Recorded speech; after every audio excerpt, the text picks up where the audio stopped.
Hi, I'm Stuart Brown from Stuart Brown Photographic.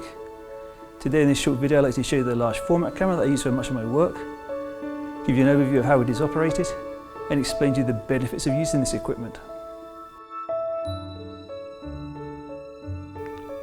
A quick look inside the camera bag.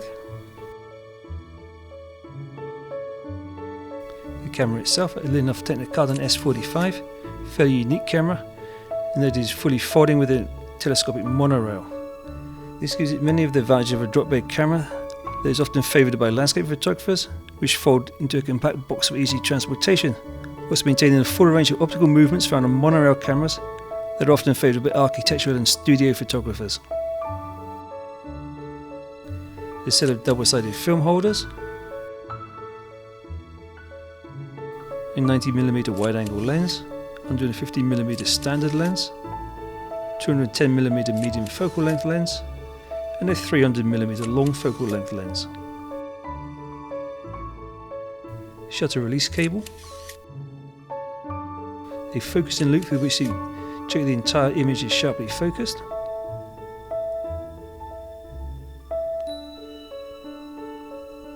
a focusing cloth to keep stray light off the focusing screen, a set of wide angle bellows for use with a wide angle lens.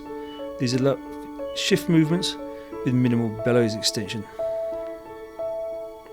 Set of filters control the light reaching the film, and finally an exposure meter with which to measure the light.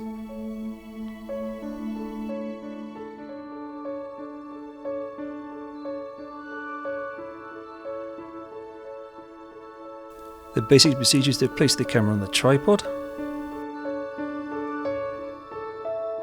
unlock all 6 red levers and rotate both the front and rear standards so that they are perpendicular to the monorail.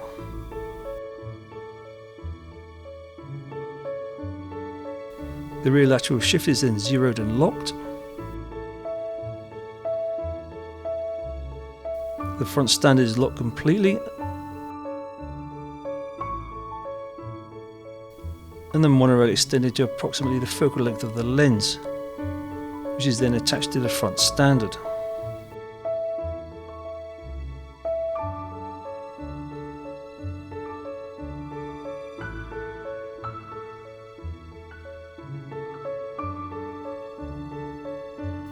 Followed by the shutter release cable.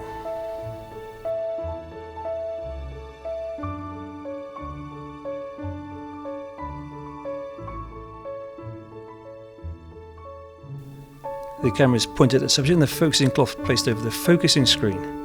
The focusing loop is then taken inside the focusing cloth and focus adjusted using the knob on the side of the monorail.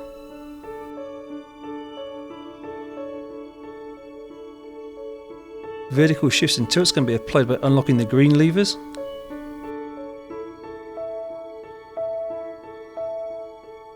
moving the lens to the desired position, and relocking the green levers.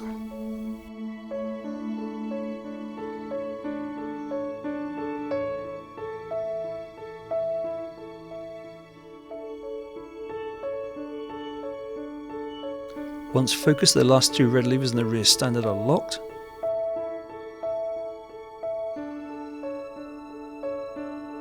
The film holder attached to the rear standard. The shutter is closed and cocked ready to take the photograph, aperture and shutter speed adjusted.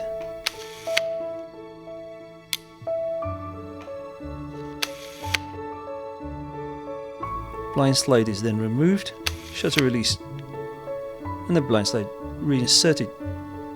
Job done.